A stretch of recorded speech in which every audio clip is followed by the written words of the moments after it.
Meus queridos, boa noite. Nós estamos hoje iniciando o capítulo 12, versículo 9. Que bom ver vocês aqui. Nem esperei boa noite, né? Fui logo falando. Versículo 9 de Mateus, Evangelho segundo Mateus, que diz o seguinte: tendo saído, entrou na sinagoga deles. E aí vocês se lembram de onde ele saiu? Lembra, Chico? Não? O que nós estávamos de sair? Quem sabe? Vou fazer o seguinte. Eu me lembrei hoje, enquanto eu estava recordando, às vezes além de eu ouvir o vídeo do Luiz Elias, eu fico me lembrando, pensando em algumas coisas, né? Sobre o texto, questionamentos, reflexões. E eu me lembrei daquelas 4 perguntas que a gente fazia no início do nosso estudo, vocês lembram disso? E eu fui até procurar, e essas perguntas foram introduzidas para o estudo da ética por Aristóteles. E o nosso querido companheiro Honório Abreu, que foi um dos precursores do estudo do Mildinho, né? O estudo detalhado, minucioso do Evangelho, ele tem no seu livro, você se lembra o nome do livro, Chaco? De repente me deu branco aqui. Eu tenho esqueci o nome. É muito bom. Ele analisa vários... Eu vou lembrar. Tá. Ele analisa vários trechos, né, vários versículos do Evangelho. Vou ver se eu acho ele aqui. Eu esqueci, eu tenho também, agora me deu branco. Então, na introdução desse livro, ele comenta sobre essas 4 perguntas. E quando a gente fez também o estudo do NEP, que o NEP foi lançado aqui no estado do Espírito Santo, pela Federação Espírita Brasileira, 4 companheiros de lá, da federação, vieram à Federação Espírita do Estado do Espírito Santo para introduzir o NEP. E eles também apresentaram. As perguntas que a gente utilizava era quem, onde, como, quando. E aí eu pergunto, quem é o ator principal desse nosso estudo do capítulo 12?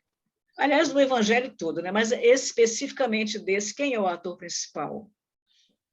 De quem nós estamos falando? Jesus. Sim, exatamente. E onde estava Jesus? Quando nós estudamos do capítulo 12, do versículo 1 ao versículo 8. Onde estava Jesus? Estava lá no Milharal não. Né? Estava atravessando. Na seara onde tinha espigas.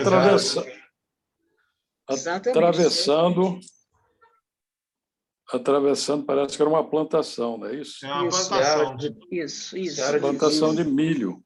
Não era milho. Não era trigo. Eram espigas. Era trigo, espigas, mas não dizia trigo, mas era trigo. Ele fala espigas, por isso que a gente reporta a milho, né? Mas aí o Aloysio falou que lá naquela região não existe milho. Não tem milho. Né? Não tem milho, não. Exatamente. Gisele, eu não achei o livro aqui, não, mas eu acho que é Luz Imperecível, né? É Luz Imperecível. É isso mesmo, Luz Imperecível. Honório Abreu. Isso mesmo. Então, Jesus estava ali. A gente supõe, eles não falam exatamente a localização geográfica, mas eu imagino que deveria ser Cafarnaum, que era onde Jesus passava a maior parte do tempo, né? E eles devem estar se deslocando para outros lugares, talvez até saindo de Cafarnaum, e passou nessa seara. E a outra pergunta é quem, né? Como, quando? Também não se sabe. Né? Quando a gente não sabe especificar, né?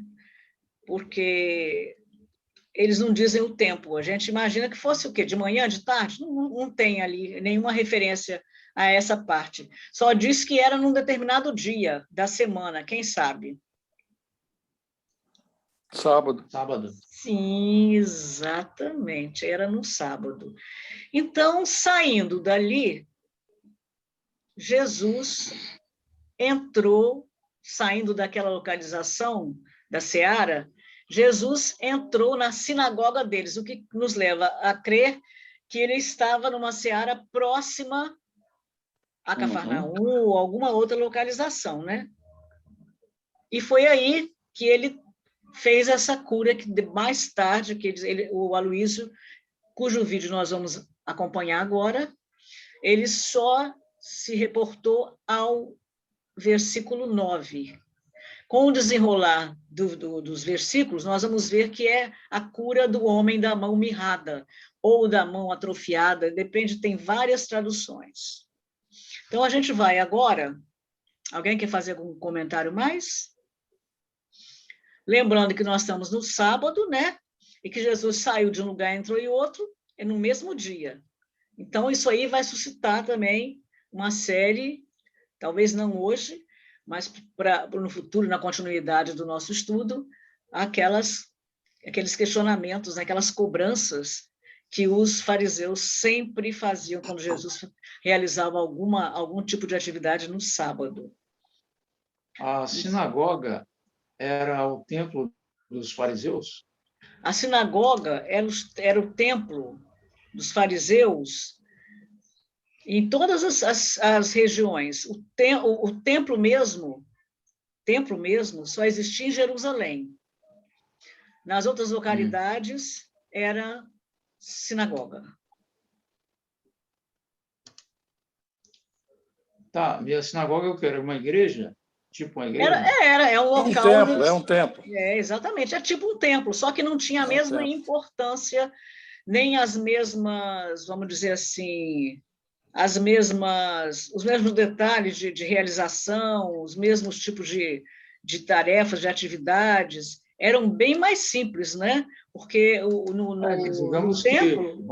templo havia regras a serem desenvolvidas, a serem realizadas, e existia, se não me falha a memória, que eu já li isso, mais de 1.000 sacerdotes que se revezavam em turnos para realizar as diversas atividades necessárias para o templo.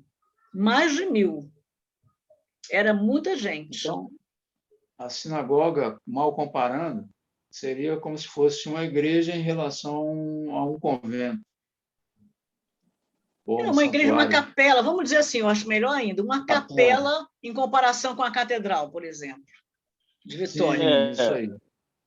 Mas as sinagogas, elas tinham também o Moisés não escreveu só os mandamentos, né? Eles não estudavam só o Antigo Testamento. Moisés escreveu também as leis, né? As regras de conduta do povo judeu, correto, né? Correto. Então, as sinagogas, né, e o sinédrio principalmente, era como se fosse um tribunal.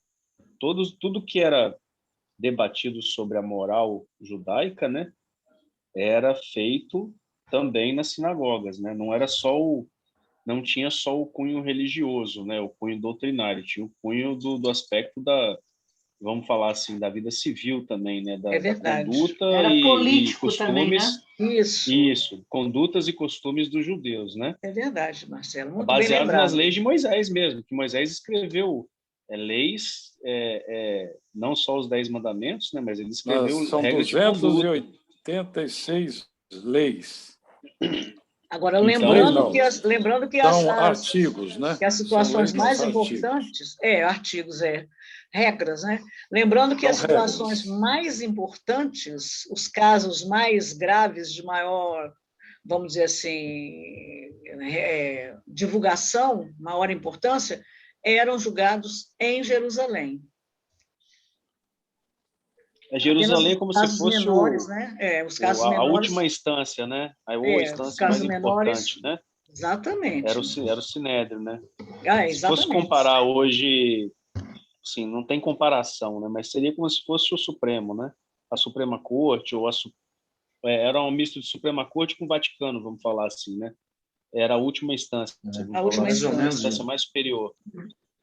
É verdade.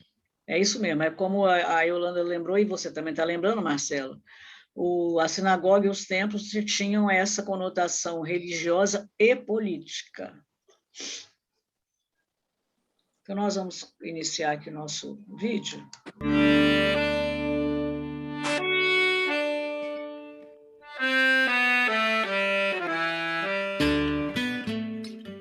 Boa noite. Então nós vamos continuar o nosso estudo do Evangelho de Mateus. Hoje nós estamos iniciando uma perícopa nova, uma passagem nova, que se inicia com o capítulo 12, versículo 9, é o versículo de hoje. Essa passagem, ela é conhecida como a cura do homem da mão atrofiada. Algumas traduções vocês também encontrarão a cura do homem com a mão mirrada. Só para Oi. E poder ambientalizar. Parece que está com um barulhinho aí, não sei se é só o meu aqui. Eu também estou ouvindo esse barulho. Não, eu também estou ouvindo. Eu ouvi também. Eu não Deve sei ser barulho da própria transmissão aí, da gravação do Aloysio, né? É, eu estou achando também, porque eu não vejo motivo para... o meu vídeo aqui... chiado, né? Tem um chiadinho mesmo.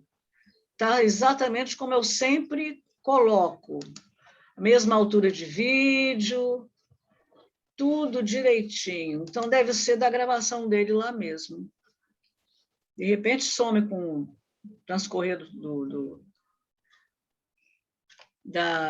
vídeo aqui, vamos ver.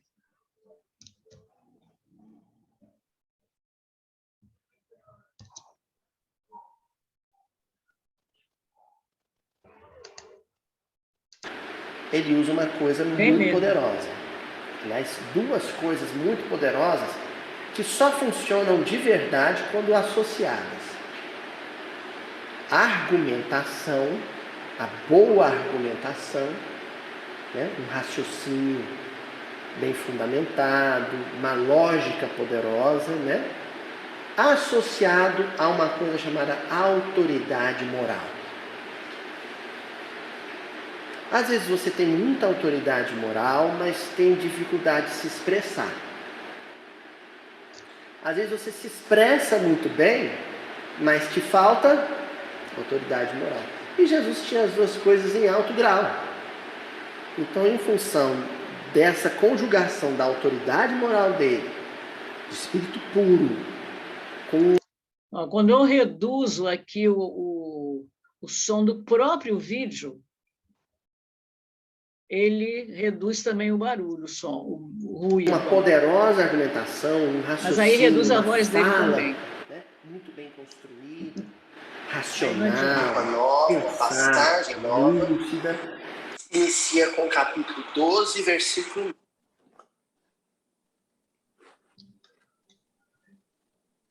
1. Giselda. Oi. Fique tranquilo que é da gravação mesmo. Eu acho que é assim. Digamos... Fui verificar e é. Então tá bom, vamos lá. Nossa, ele colocou aqueles fariseus hipócritas no seu devido lugar. Sem estupidez, sem grosseria, né? Sem confronto demasiado. De forma elegante. Certo? E continuou batendo boca com eles. Por isso que a passagem se encerrou, né? No versículo anterior, fecha ali e dali ele vai fazer o que ele precisa fazer. Ele não perde tempo. Aliás, em várias passagens do Evangelho tem isso. Jesus fala, acabou de falar o que ele tem que falar, ele vira as costas e vai embora. Não perde tempo com discussões infindáveis, né? Porque se você usou 2 ou 3 palavras com autoridade moral e racionalmente, logicamente bem construídas, e isso não foi suficiente para demover o outro da sua ignorância, qual é o melhor a fazer em seguida? Silenciar. Silenciar e pronto. Viu, gente? Então, uma pessoa disse uma coisa muito tola. Primeira coisa que você vai ponderar é: eu preciso intervir? É necessário? Porque se não for necessário, silencie. Agora, se a tolice dita cria constrangimento, cria sofrimento a outra pessoa, aí você deve fazer a defesa do indefeso, sim. Quer que eu crie uma situação concreta? Só para não parecer que está muito vago. Racismo. Racismo. E eu vou dizer uma coisa muito dura para vocês, hein? Uma coisa dura para mim de admitir, foi duro para mim admitir isso, depois de refletir bastante, e imagino que vai ser duro de ouvir, daquelas coisas que são duras de ouvir. O movimento espírita é racista. E quando eu falo movimento espírita, não estou falando todos os espíritas. Eu estou falando uma boa parte dos espíritas é subliminarmente racista. É um racismo que nem a própria pessoa se dá conta de que ele está se manifestando, né? Mas ele está se manifestando. Às vezes através de uma piada cretina, de uma brincadeira estúpida, às vezes através de uma fala mal colocada. E aí, numa situação dessa, em que você vê alguém numa situação humilhante, né, sendo humilhado, sendo magoado, às vezes, e aí você tem que estar em boa sintonia para saber se é o caso ou não, viu, sobrinho? Às vezes você precisa tomar partido, como Jesus tomou, no caso dos apóstolos. Eles estavam sendo humilhados porque eram pobres, e porque não sabiam ler. Às vezes uma pessoa vai ser humilhada porque é um árabe, ou porque é um judeu, ou porque é um indígena, ou porque é um venezuelano, ou porque é um negro. Aí você precisa tomar um partido. Aí você expõe a lógica, a racionalidade, a lucidez, o bom senso. Se você perceber que o racismo ali é forte demais, que a xenofobia ali é forte demais, que a homofobia ali é poderosa demais, poderosa intimamente, a ponto de fazer a pessoa agir de forma impensada, qual é melhor a fazer em seguida? Silenciar e fazer uma prece por ela. Porque ali só o tempo vai operar o milagre da renovação. Então eu fiz essa introdução, falei sobre isso, porque isso, de certa forma, abre alas para o versículo de hoje. Um versículo curtinho, que diz assim: tendo partido dali, entrou na sinagoga deles. Tendo partido dali, entrou na sinagoga deles. Quando nós percebermos que uma discussão vai ser andar em círculo, vai ser gastar saliva, sabe? Consumir tempo, e que a coisa não vai chegar em lugar nenhum, qual a melhor coisa a fazer? Lá alguns versículos atrás, uns bons versículos atrás, se não me falha a memória, no capítulo 9, capítulo 10, acho que no capítulo 10, nós vimos a orientação de Jesus para os discípulos, e numa dessas orientações Jesus diz o seguinte: se você chegar numa cidade e ela for refratária ao ensino do Evangelho, sacode o pó das suas sandálias e passa adiante. Não perca tempo. Não perca tempo. Existem discussões, existem debates em que ninguém quer aprender com ninguém. Aliás, na maioria das discussões hoje em dia, ninguém está interessado em aprender com o outro. O que a pessoa está querendo é prevalecer, vencer, triunfar. Numa discussão em que as duas partes querem triunfar, querem imperar, ali o debate vai durar horas. E as pessoas não vão chegar em lugar nenhum. A pessoa quer impor seu ponto de vista, né? Nesse caso aí, eu penso também o seguinte, não sei se vocês concordam. Jesus conversou com eles, né? De uma certa forma, uma discussão, mas viu que não ia chegar em lugar nenhum, porque ele sabia também disso, né? Ele falou assim, já que eles não estão aceitando, eu não vou aqui perder tempo discutindo, eu vou partir para a prática. E entrou na sinagoga deles para quê? Para praticar o amor, já que eles não estão entendendo o sábado, como eu estou falando, eu vou repisar isso, mas na prática. Eu acho muito interessante. Então, Jesus disse o que precisava dizer. É óbvio que nós estudamos o quê? Um mês, ou mais de um mês, né? A passagem anterior. Mas na conversa durou um pouquinho. Depois façam um experimento. Leiam a passagem anterior. Leiam ela. E marca quanto tempo dura a leitura. É o tempo que durou a discussão de Jesus com os fariseus. Ele falou, é isso, tchau. E passou adiante. Não ficou ali perdendo tempo, não. Viu, Ana Clara? Nós temos que tomar muito cuidado com o proselitismo espírita.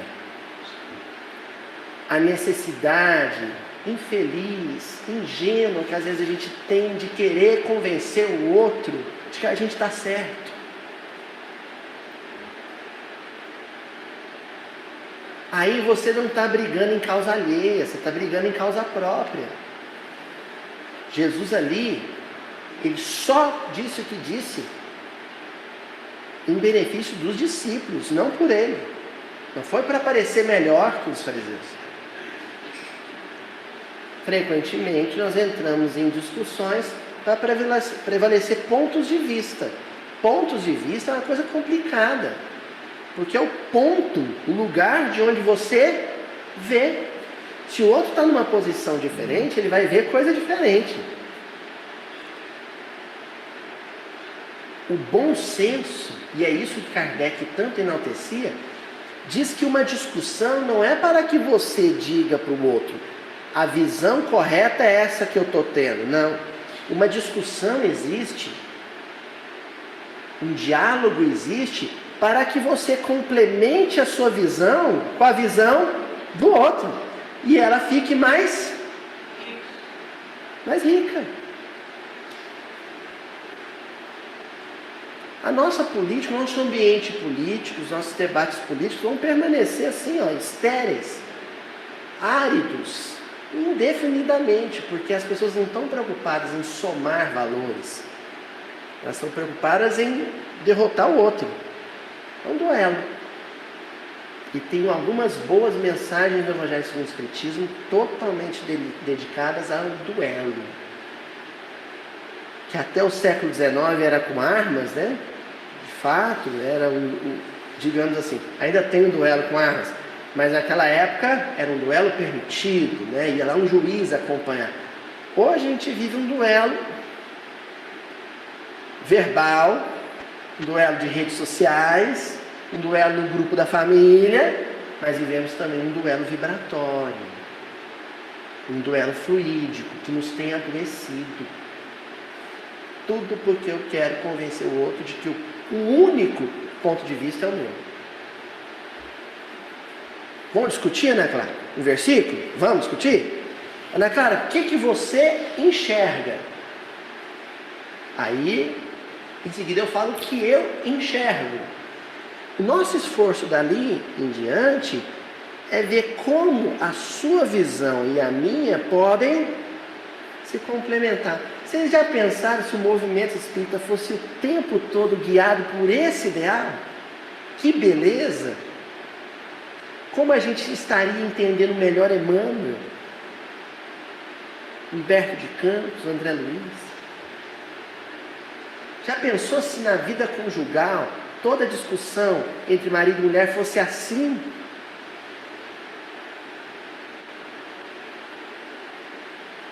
Juju, eu acho que a fraldinha do Francisco, né?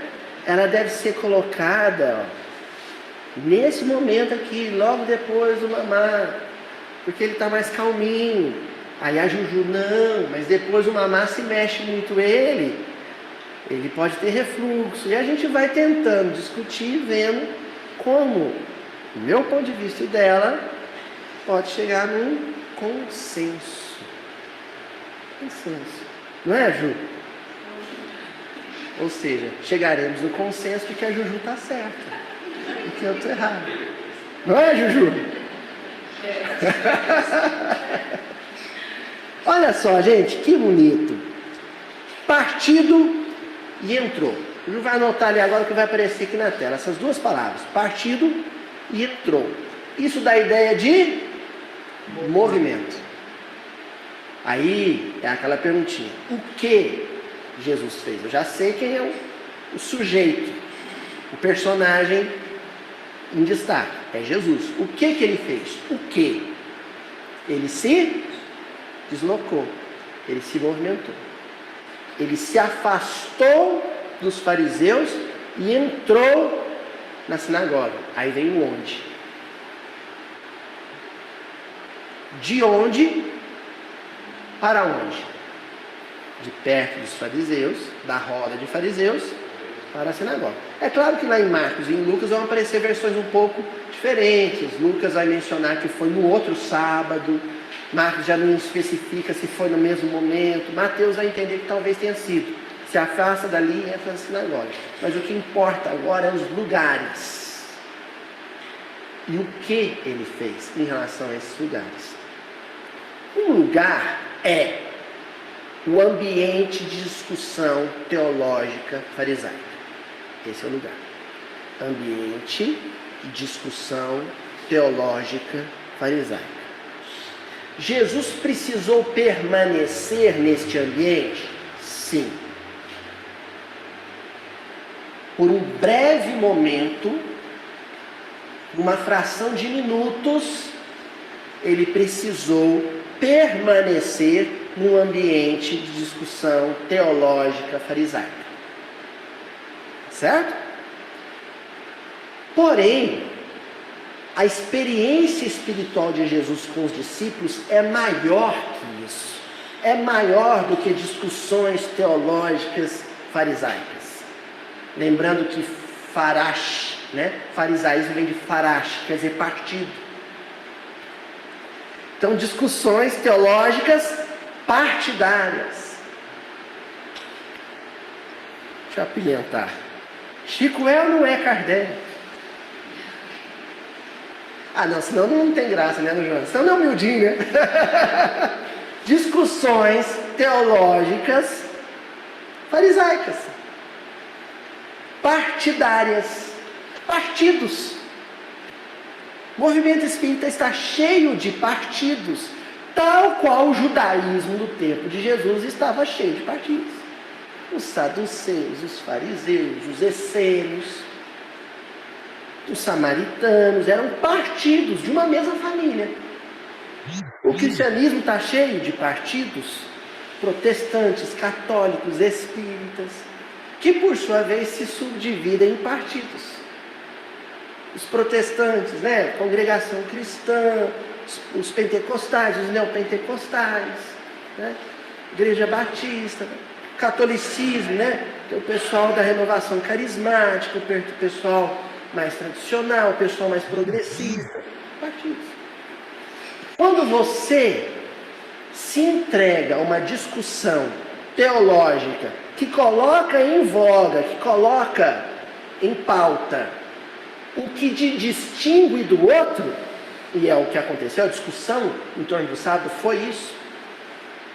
Naquele momento, Jesus precisou distinguir o colégio apostólico e ele daquilo que circulava em Jerusalém. Aí você então tem uma discussão teológica de natureza partidária, farisaica.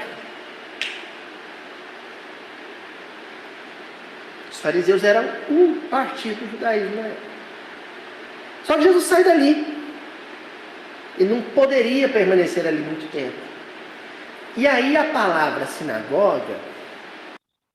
E aí lembrando, quem tiver curiosidade, de rever esses partidos, essas divisões de opiniões, ou entrar lá na introdução do Evangelho, onde Kardec coloca saduceus, fariseus e todos os partidos de pensamento judaico ou não, mas a maioria sempre judaico, uns mais tradicionais, outros com outras visões mais modernas, mas sempre voltadas para as regras, para o cumprimento das leis, mas de uma forma mais mais dura ou menos dura, mas ali tem vários tipos, né, de pensamento religioso que Kardec colocou, que é interessante, para que a gente possa até entender, enquanto estiver lendo, o comportamento desse pessoal, né, de cada partido, de cada um dos fariseus, os essênios também, que eram um outro pensamento, né, uma maneira mais liberal, de uma certa maneira, mas, ao mesmo tempo, que queria se afastar do mundo, né, se isolar para poder... Eles achavam que ali encontrariam melhor a pureza de Deus, né? Porque na época eles não conheciam Jesus também, então eles seguiam os ensinamentos, os mandamentos de Deus e se isolavam. E Jesus até fala, né? Que os essênios, fala lá na Boa Nova, quem tiver curiosidade de ler, que os essênios estavam, quando João pergunta a ele como era o Deus, a comunhão com Deus, né? Como se processava, o que ele precisava fazer para ter uma verdadeira comunhão com Deus. Então, Jesus, porque ele tinha uns amigos essênios, João comenta com Jesus, que achavam que era diferente do que Jesus falava, precisava se isolar. Então, Jesus falou, os essênios realmente são bons e tudo, mas eles, nesse ponto de isolamento, de afastamento, eles não estão corretos. Então, isso é interessante a gente observar como cada partido, cada grupo pensava e agia. Como hoje tem muito mais, naquela época tinha bem menos. Os essênios tinham regras muito rígidas e que não era uma maneira de se conduzir. Jesus discordava provavelmente disso, né? Tem um livro do Eurípides Barçanufo que ele viveu lá no meio dos essênios e Jesus visitou eles lá quando ele era adolescente. Eu tenho esse livro. Você tem, né? A Grande Espera, não é isso? A Grande Espera, é isso mesmo. Aí ele até se refere a Jesus como o adolescente, que ele visitou os essênios quando ele era adolescente. É interessante, sim, porque justamente aquela história, né? Você forma um grupo, aqueles que aceitam aquela ideia seguem esse grupo, essa ideia, tem sempre um que conduz todo o grupo, né? Aquele que é o que comanda, e às vezes a pessoa acha, como todo mundo, gente, isso aí é natural em toda a humanidade, em todos os tempos, na atualidade, a pessoa acha que o pensamento dela, que a ideia dela é a certa, que quem não pensa como ela está errado. E aí são grupos e mais grupos que se digladiam, cada um, como o próprio Luiz está falando aqui, tentando impor o seu pensamento. Impor, achando que aquele seu pensamento é o certo e que o outro está errado. E pior, não respeitando o pensamento do outro, ainda que estivesse errado, né? Mas brigando, não aceitando, aquela discussão gera um mal-estar e muitas vezes gera agressividade, até crimes, né? Por discordância de pensamento, de ideia.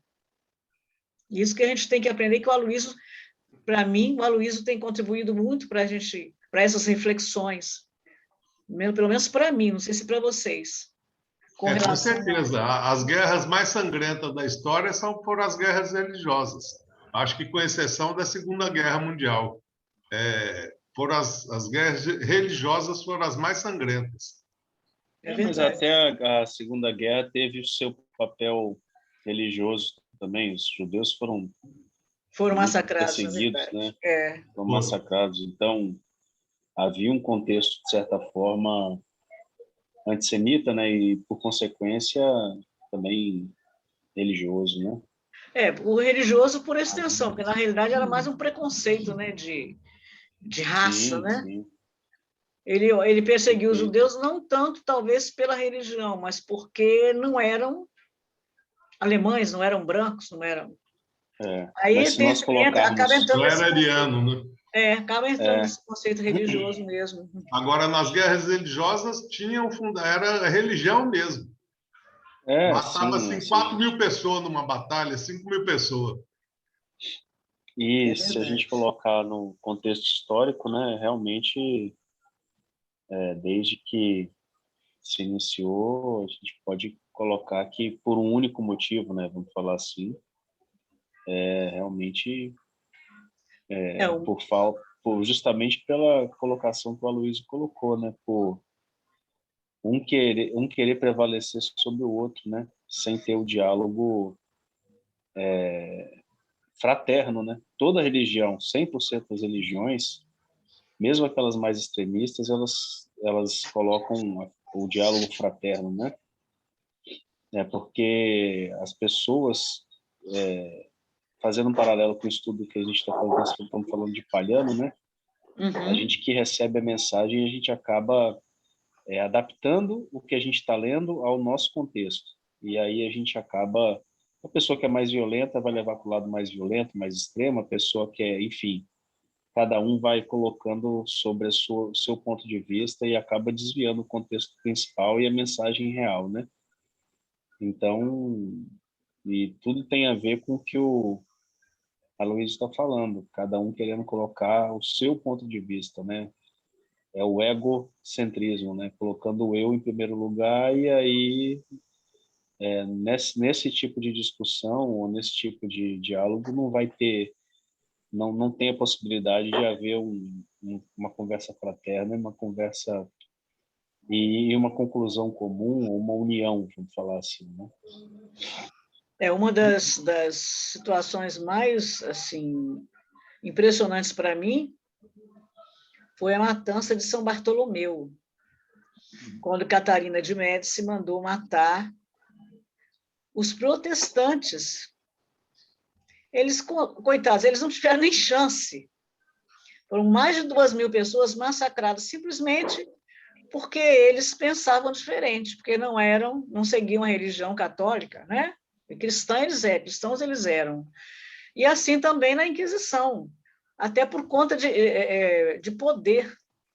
Na Inquisição, além deles prenderem os judeus, porque não seguiam, porque eles conseguiam, né, se infiltrar e descobrir que os judeus secretamente estavam, como aquele livro Dramas da Obsessão, que é maravilhoso, de Ivone Pereira e de Bezerra de Menezes, o Espírito, em que eles conseguiram se infiltrar, colocar uma pessoa para ser serva da casa dos judeus, riquíssimo, e descobrir que secretamente, embora externamente eles diziam que aceitavam a religião católica, secretamente eles estavam realizando os seus cultos judaicos. E aí já entra não apenas o poder da igreja, do Estado, mas a ganância. Porque, além de prender, eles se apoderavam de todos os bens daquelas pessoas que a maioria que eram presas eram pessoas de posse, né? E se apoderavam de tudo. Ele fala lá que levaram candelabros, levaram coisas, levaram os móveis. Impressionante, quer dizer, é uma coisa... Graças a Deus passou, como diz Emmanuel, né? Tudo passa, mas isso fica registrado na história como uma mancha muito grande, né? Daqueles que se desviaram do ensino de Jesus. Alguém quer comentar? Tinha-se o nome de Santo Ofício. Como? Ainda tinha-se o nome de Santo Ofício. Exatamente. É verdade. Botavam santo em tudo, em nome de Deus, meu Deus. Que eu não vou pôr em destaque aqui, viu? Porque a gente já estudou sinagoga, uma reunião inteira. A palavra sinagoga ali, eu vou só relembrar. Ela sim dá conta de mostrar toda a integralidade, toda a amplitude da experiência espiritual de Jesus com os discípulos. Por quê? Sinagoga é uma palavra de origem grega, uma palavra hoje portuguesada, mas de origem grega, que significa assembleia. Grosso modo, uma assembleia, como eclesias também, né? Significa uma reunião de pessoas.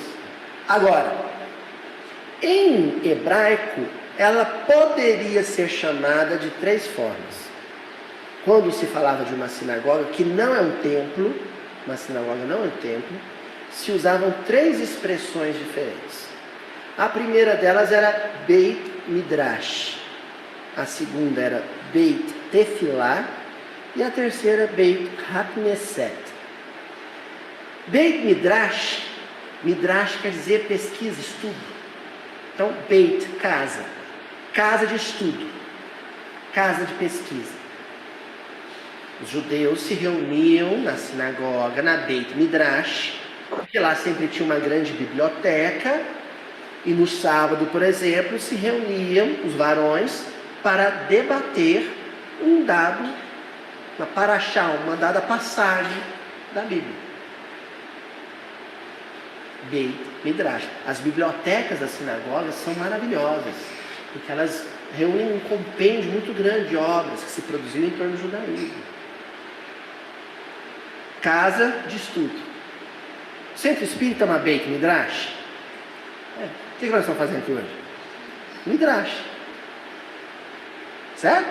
O que Jesus estava fazendo com os fariseus um pouco antes, ou em outra ocasião, era Midrash.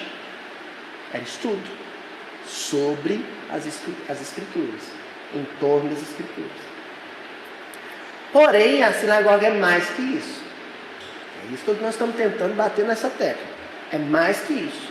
Assim como a sinagoga era mais que isso, a experiência espiritual de Jesus com os 12 discípulos era mais que isso. Era mais do que discutir a letra sagrada. Beit Tefilá, casa de oração. Tefilá, oração. Oração no sentido de penitência. É aquele envolvimento espiritual mesmo, é o arrependimento. Em forma de prece, de sentimento, de pensamento. É o lugar onde você vai, entra em introspecção, estabelece um vínculo espiritual com o alto, analisa a própria conduta e dialoga com Deus. Beit Tefilá. Como Jesus parte da discussão teológica farisaica e vai para a sinagoga, num primeiro momento, o que ele está fazendo com ele e os discípulos? Mudando de padrão vibratório. Jesus não perdeu esse padrão vibratório em momento nenhum. Mas os discípulos? A passagem não diz, mas considerando que Pedro era Pedro, considerando tudo que vocês já leram sobre Pedro, sobre Judas, naquele período, como será que estavam os humores dos 12 discípulos em relação àqueles fariseus? Hein? Então ocorre ali um processo de deslocamento ascensional vibratório. Eles, ao sair dali e correr para a sinagoga, ou ao longo de uma semana, né, no sábado seguinte, isso não fica claro, ocorre um processo de elevação vibratória. Estou vindo para o centro. Aí vou pegar o ônibus. Aí paro no ponto de ônibus. Aí de repente alguém vê que eu estou com o evangelho na mão. Aí alguém fala assim, você gosta de estudar o evangelho? Sim, gosto. Em qual igreja você estuda? Não estudo propriamente numa igreja, numa casa espírita. Ah, mas você sabe que lá aquele lugar não é cristão, não. O que você pensa disso? A pessoa fala, opa, então ela quer saber o que eu penso. Aí eu digo o que eu penso. Pode acontecer uma breve discussão teológica partidária ali, de dois cristãos que entendem o estudo do evangelho de uma maneira distinta. Pode acontecer. Mas se eu perceber que isso está no limite, que vai fazer eu perder o ônibus, rapidinho, o senhor me desculpa, eu tenho que pegar o ônibus agora, estou um pouco atrasado. Mas foi muito bom conversar com a senhora, conversar com o senhor, foi um prazer, uma paz, muita alegria, muita saúde para a família do senhor, para a família da senhora. Eu orarei por vocês. E sim, tefilar. Mudar o padrão vibratório. Sair dessa. Entendeu? Não fica ali não que... Agora, mesmo a discussão teológica partidária, nem teológica não é mais. Já está, porque é seu salafrário, sem vergonha, cafajeste. Aí a coisa ficou pessoal. E o terceiro fator. Hakneset é o que a gente vai focar hoje. Hakneset quer dizer confraternizar, congregar, conviver. Beit Hakneset, casa de convivência. Fala, senhor Marcelo. A sociedade parece que se destruiu, o cara foi pior a discussão teológica. Não é bem que proibiu discussão teológica, né? Pois é, porque o Evangelho, segundo o Espiritismo, é uma discussão teológica. O que ele proibiu foi a contenda, propriamente dita, né? O que é o que a gente está falando, aquela coisa interminável.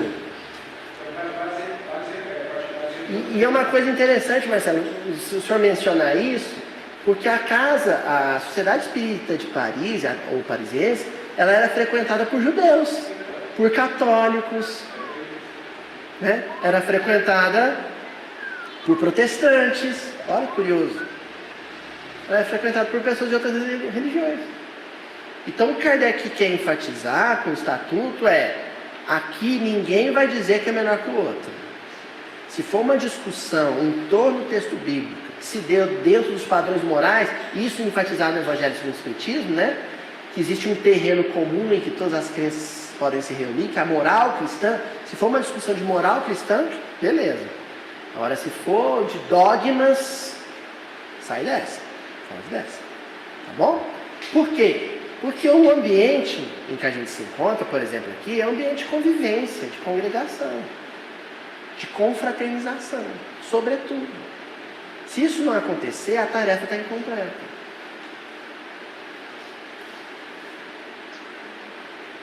Quando Jesus sai da discussão com os fariseus e se desloca para a sinagoga, ele também está convidando os discípulos a irem ter com o povo. Porque é o que acontece normalmente em ambientes de discussão teológica.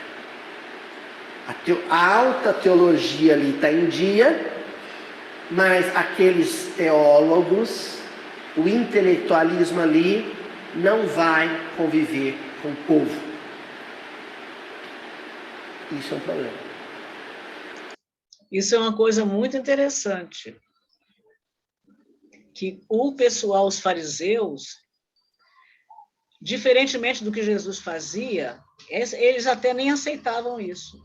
Eles não conviviam realmente com o povão, com os doentes, com os enfermos, com os aleijados. Tanto que os aleijados, os cegos, todos aqueles que tinham enfermidade, que era uma coisa até interessante, eles podiam mendigar e eles recebiam ajuda porque eles eram registrados como sem condições de trabalhar. E por isso eles recebiam esmola. Tanto que quando se fala sobre a cura do cego Bartimeu, um dos comentários que eu já ouvia é justamente esse, que ele saiu da situação dele de cego, né, se dirigindo a Jesus e Senhor, Senhor, o que queres que eu faça? Que eu veja.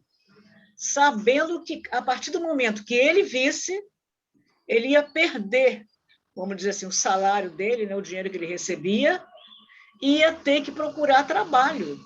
Porque deixando de ser enfermo, impossibilitado, ele tinha que trabalhar. E mesmo assim ele foi. Quer dizer, ele não se acomodou, ele foi. E uma das coisas também que me lembro muito, quando a gente reestudou, né, releu, e temos que estudar até mais vezes, o livro Paulo Estevam, para aquele webinário que nós fizemos, quando... Gente, como é que de repente foge o nome? Gamaliel. Quando Gamaliel entrou na Casa do Caminho, a convite de Pedro, ele ficou chocado, no bom sentido, quantas pessoas eram ajudadas ali, quantos enfermos, quantos estropiados, aleijados, etc. E ele pensou, meu Deus, por que o judaísmo não faz isso? Por que que nós, judeus, não fazemos isso, não ajudamos o nosso povo? Então, isso que a E Luiz ele não está tinha falando... conhecimento da leitura dos textos de Levi, até então eles chamavam de Levi, né? Exatamente. Ele não tinha conhecimento, né? Ele passou a se interessar pelo exemplo deles, né? Exatamente. Então, quer Pelo dizer, que ele realmente, viu, né? ele ficou impressionado. E é isso que ele está falando, que o Luiz está falando aí. Os fariseus, principalmente dentro das sinagogas, nem eram permitidos. Existia um átrio externo para receber aqueles que eram mais pobres, mais decadentes, vamos dizer assim. Eles não entravam dentro do templo. Como as mulheres também tinham outro átrio, uma outra parte lá que as mulheres iam, elas também eram proibidas de entrar, jamais entrariam dentro das sinagogas e dos templos. Que foi o que Saulo, né? Ele não era Paulo ainda, fez com Abigail, porque era proibida a entrada de mulher. E ele convidou a Abigail para assistir o apedrejamento do então, que ele não sabia, né? Cunhado do irmão de Abigail. Aquilo era praticamente uma afronta. Mas como ele era um doutor da lei, ele era um rabino, tinha acabado de assumir a posição de rabino, porque Gamaliel tinha se afastado, né? Ele levou a Abigail, mas era uma afronta, aquilo não era comum. É uma exceção que ele fez. Então, realmente é muito interessante. Esse é um grande problema dos hebreus. Eles eram muito fechados em círculo restrito. Eles não passavam para o restante da população e, principalmente, não passavam para os gentios. E esse foi o papel do Paulo. Jesus é muito reservado, convidou ele para poder espalhar o conhecimento para os gentios, que eram considerados todos os estrangeiros, todos que não eram judeus eram considerados gentios. Gentios, é. Era para espalhar aquilo para todo mundo, para toda a humanidade ficar sabendo o que era o conhecimento que ele estava trazendo. Então, ainda é esse um grande problema da própria Igreja Católica, que absorveu da Igreja Judaica, né, esse tipo de comportamento. A Igreja Católica também teve esse grande problema. Mantém reservas. Mantém reservas. Eles mantêm lá no reservado que tem muita coisa que só o Papa, os bispos, os cardeais é que têm acesso. Os demais não têm acesso.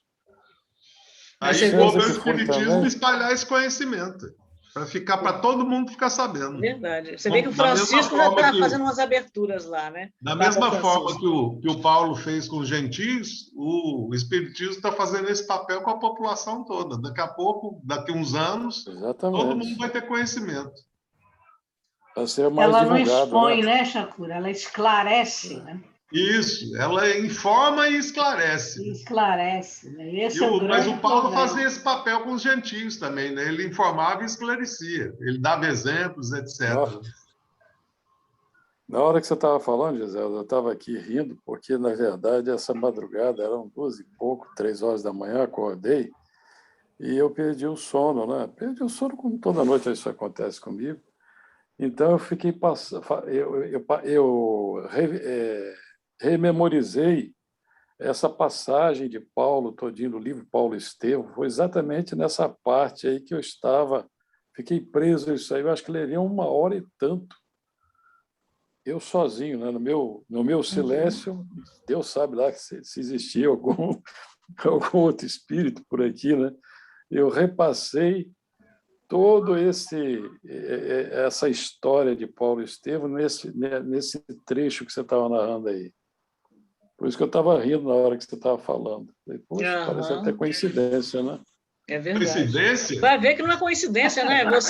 Você viu lá e eu também, quem sabe, né? Assimilei aqui. Olha, interessante que quando eu comecei... Estão conversando lá em cima, longe da gente, hein? É verdade. Mas a gente sente, gente, a gente sente a presença dos amigos aqui com a gente, né? Com os nossos irmãozinhos. Nós vamos parar o nosso estudo oficial por aqui. né? Porque já são... Egeu depois quer falar sobre a prece, então nós vamos interromper aqui. Vamos agradecer a presença de todos. Eu vou pedir a nossa querida Yolanda, vamos deixar a prece para o nosso cantinho. Eu vou só dizer um tchau para todo mundo, agradecer a presença de vocês todos, que me faz muito feliz. Todos nós, a presença de todos nós nos fazem felizes. E desejar um feliz domingo para todo mundo. Tudo de bom. Odete, você está bem, Odete? Eu estou bem. Ah, que bom ouvir sua voz, alta e bom Mas som. então, aqui, sabe como que está? Aqui na minha frente, essa reunião está sendo gravada. Pois é, está sendo mesmo. Não, E mas agora... nem eu estou com vocês, nem vocês estão me vendo. Eu falei, aonde que eu bato aqui?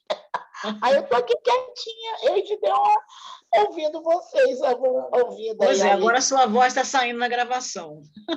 Ai, não! Nós vamos interromper aqui, vamos desejar um bom domingo para todo mundo. Aí depois você conversa mais, Odete. Tá bom? Gente. Tá bom.